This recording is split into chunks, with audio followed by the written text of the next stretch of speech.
Saya ini kalau dari kampus selalu pulang larut malam. Bukan ada mata kuliah tambahan, melainkan nongkrong-nongkrong gak jelas untuk refreshing dengan teman-teman. Melihat jam tangan sudah menunjukkan pukul setengah 12 malam. Saya dan ketiga teman saya, sebut saja namanya Ivan, Rizky, dan juga Sony, memutuskan untuk pulang. Dan seperti biasa, saya dan Sony selalu bareng, karena jalur ke rumah saya searah dengan jalur ke rumahnya.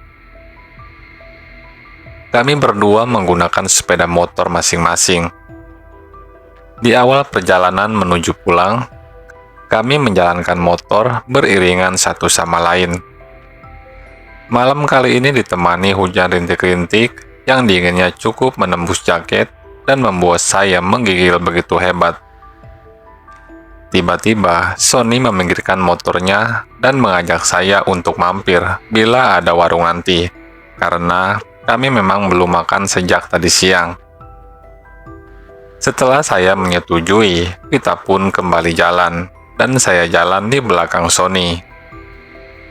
Di perjalanan yang sepi ini, hanya ada beberapa pengendara. Sebenarnya, malam ini malam yang aneh. Biasanya saya pulang jam setengah 1 saja, tak seperti ini. Walaupun hujan rintik-rintik, masih ada orang yang berlalu lalang. Namun, saya tepiskan pikiran itu. Mungkin itu hanya perasaan saya saja. Sialan, malam ini memang begitu dingin sekali. Saya kurangi kecepatan motor karena dingin yang membuat konsentrasi saya buyar saat mengendarai motor. Tiba-tiba, Sony yang di depan saya berhenti. "Kenapa son motor lu?" tanya saya kepada Sony. "Ini, tadi gue nggak lihat ada polisi tidur gede banget. Gue hantem aja. Makanya gue berhenti buat ngecek, takut kenapa-kenapa nih motor," jawab Sony. "Polisi tidur? Setahu gue ini jalan nggak ada polisi tidurnya. Gue juga dari tadi di belakang lu juga nggak ngeliat ngehantem apapun," seru saya. Dan hal ini membuat kacau pikiran saya. Apa yang terjadi dan apa mungkin Sony hanya bercanda? Sony nggak mungkin bercanda karena setahu saya dia itu orangnya kalem dan untuk bercanda pun jarang sekali. Setelah Sony mengecek motornya, kita kembali berjalan. Saya melihat-lihat sekitar. Ternyata hanya saya dan Sony saja yang berada di pinggir jalan malam itu. Dan itu membuat saya heran dan juga penasaran. Tak lama dari kejauhan, samar-samar lampu 5 watt dan begitu semakin dekat. Itu ternyata sebuah warung. Warung itu tepat di sebelah kiri sebuah baleho atau papan iklan besar yang masih kosong.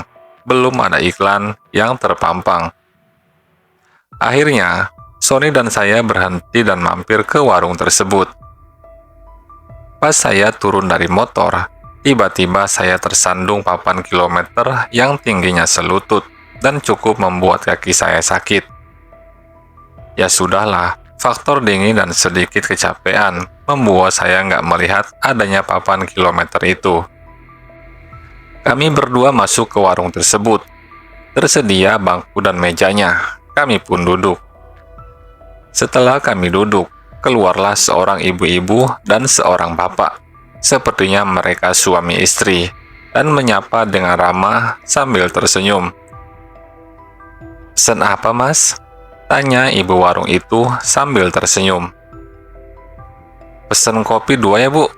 Kalau ada makanan ringan, ya semacam roti, juga nggak apa-apa kok, Bu," jawab Sony. Ibu itu pun tersenyum dan kembali masuk ke warung untuk membuatkan kopi. Sambil menunggu, saya pun iseng-iseng bertanya kepada suami si ibu warung. "Warungnya buka 24 jam, Pak ya?" tanya saya. "Iya, Mas. Saya berjaga bergantian dengan istri saya," jawab bapak itu. "Malam ini dingin banget ya, Pak. Jalan juga sepi banget," ujar saya. dan bapak itu hanya tersenyum kepadaku. "Ini mas kopi sama rotinya," ujar ibu warung sambil menyuguhkan kopi dan roti yang kami pesan. "Oh iya, terima kasih ya bu," jawab Sony. "Saya buatkan tahu isi juga loh. Dingin-dingin gini, enak loh mas untuk isi perut mas-mas ini. Masih hangat lagi," ujar ibu warung. "Iya bu, terima kasih," jawab saya. Lagi-lagi, ibu itu tersenyum kembali kepada saya dan juga Sony. Lalu saya ambil tahu isi itu. Kebetulan, saya sangatlah lapar karena menerjang dinginnya malam ditambah rintik hujan. Setelah saya makan, ternyata enak juga tahu isi ini. Begitupun juga sambalnya. Sampai-sampai, saya dan Sony habiskan tanpa tersisa. Seperti biasa, sehabis makan, saya bakar rokok sebatang sambil menyeruput kopi hitam yang begitu hangat. Beberapa saat kemudian, "Bu, semua tadi berapa ya? Kopi 2, roti 2, dan tahu isi. Kita berdua habiskan, Bu." Hehehe, ujar Sony sambil tertawa. "Semuanya 20.000 mas," jawab ibu warung sambil tersenyum. Setelah kami membayarnya, kami pun segera melanjutkan perjalanan pulang. Saat saya menuju motor, lagi-lagi saya tersandung papan kilometer. Oke, kali ini saya benar-benar meleng. Penasaran dengan papan kilometer yang membuat kaki saya tersandung, saya pun melihatnya. Di sana tertulis KM 12. Setelah rasa penasaran saya hilang, akhirnya kami pun memulai perjalanan pulang. Jalanan masih tampak sepi. Hujan rintik-rintik sepertinya tak mau berhenti juga. Di pertigaan jalan, Sony pun belok kiri, karena kali ini saya sudah nggak sejalur lagi dengan dia, dan rumah saya masih agak jauh sedikit. Anehnya, di jalan yang menuju ke rumah saya tidak sepi seperti tadi. Ada beberapa kendaraan yang lalu lalang. Sialan, malam ini sangat aneh. Mungkin karena gue kelelahan kali ya, gumam saya. Sesampainya di rumah, saya sholat Isya dan membersihkan diri. Mata pun belum mau menutup alias belum ngantuk. Saya pun mendengarkan lagu. Tiba-tiba, HP saya berdering. Ada panggilan masuk. Ternyata itu adalah Sony. "Tadi lu ngerasa aneh nggak sih selama perjalanan pulang, Dit?" tanya Sony melalui telepon. Iya sih," jawab saya. "Kirain gue doang, Dit. Motor gue pas dicek di rumah, ternyata gak ada yang rusak. Padahal tadi gue handap polisi tidur gede banget, cuy," ujar Sony. "Iya, syukur deh, Son. Sorry, gue capek banget nih. Gue tutup dulu ya. Besok di kampus aja ngomonginnya," jawab saya. "Oh, oke, Dit," ujar Sony. Karena perjalanan tadi membuat saya stres gak seperti biasanya. Akhirnya, saya memutuskan untuk tidur dan menutup telepon dari Sony. Dan akhirnya, saya pun tertidur. Seperti biasa, alarm HP saya pukul 5 pagi berdering untuk membangunkan sholat subuh. Mata terasa berat untuk melek. Namun betapa kagetnya saya, karena terlihat samar-samar bapak dan ibu warung itu sekarang tengah berdiri di sudut kamar saya, dengan muka pucat dan tanpa berekspresi.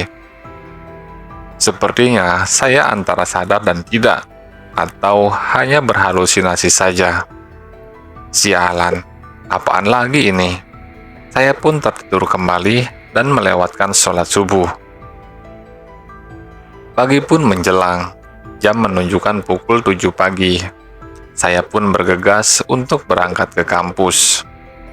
Saya berencana berangkat melewati jalan semalam dan melihat apa benar ada warung di situ. Teringat ada papan iklan besar dan papan kilometer 12 di sana. Akhirnya, Saya sampai di jalan yang kemarin saya lewati. Ternyata, jalan ini tidak sesepi malam hari. Dari kejauhan, terlihat papan iklan besar. Setelah saya dekati, di sana juga terdapat papan kilometer bertuliskan KM 12 yang membuat saya tersandung semalam itu. Ya, tidak salah lagi. Ini tempat saya dan Sony semalam mampir ke sebuah warung. Dan betapa kagetnya saya, karena tepat di sebelah kiri papan iklan besar yang masih kosong itu, ternyata hanya sebuah kebun kosong yang ditumbuhi rumput ilalang dan semak belukar. Tidak ada satupun warung di situ. Namun, di dalam kebun terlihat dari kejauhan ada sebuah rumah kosong yang nampak begitu tua. Rumah itu atapnya sudah runtuh sebagian. Entah saya berhalusinasi atau tidak. Di sana terlihat sosok perempuan melambaikan tangan dari dalam rumah tua itu. Dengan jelas, saya lihat rambutnya panjang, bergaun putih. Wah, itu membuat saya gemetar dan saya cepat-cepat starter motor untuk segera pergi dari tempat itu. Karena saya belum sarapan dan gemetaran akibat hal sialan tadi, akhirnya saya berhenti di tempat jualan nasi uduk. "Bu, nasi uduknya satu ya?" ujar saya. "Iya mas," jawab ibu itu. Jalan sekitar sini pun sangatlah ramai. Apa mungkin bila malam hari sepi sekali ya? Gumam saya dalam hati. "Ini mas nasi uduknya." Ibu itu memberikan nasi uduk pesanan saya. "Iya, terima kasih bu," jawab saya. Rasa penasaran membuat saya bertanya kepada ibu itu. "Bu, apa kalau malam jalanan ini sepi sekali bu? Tidak ada kendaraan yang lewat sama sekali?" tanya saya. "Oh, tidak dek. Kalau malam di sini lumayan rame. Apalagi ditambah truk-truk bermuatan yang diperbolehkan jalan di atas jam 10 malam," jawab ibu itu. "Oh gitu ya bu," ujar saya. "Kenapa mas? Kok masnya pucat begitu? Lagi sakit ya?" tanya ibu itu. Dan akhirnya, saya pun menceritakan kejadian yang semalam saya dan Sony alami. Dan ibu itu kemudian menjelaskan, "Dulu, di kilometer 12 itu ada sebuah truk yang menabrak warung, dan warung itu hancur tak berbentuk, menewaskan pemilik warung tersebut, yaitu pasangan suami istri. Rumah di dalam kebun itu adalah rumah pemilik warung yang tewas itu. Jadi yang mas makan semalam itu hanyalah tipuan mata saja. Mas itu sebenarnya nggak makan apa-apa," ungkap ibu itu. "Saya sering melewati jalan ini bu, tapi baru kali ini saya merasakan hal seperti semalam," ujar saya. "Ya, kemana-mana banyakin doa ya mas," timpal ibu itu. Setelah mendengar penjelasan ibu warung itu, saya pun rasanya ingin pingsan. Berarti penampakan di kamar saya tadi pagi itu bukan halusinasi saja, melainkan penampakan hantu pemilik warung itu. Akhirnya, saya tidak memberitahukan hal ini kepada Sony. Saya takut dia jadi trauma akan hal ini.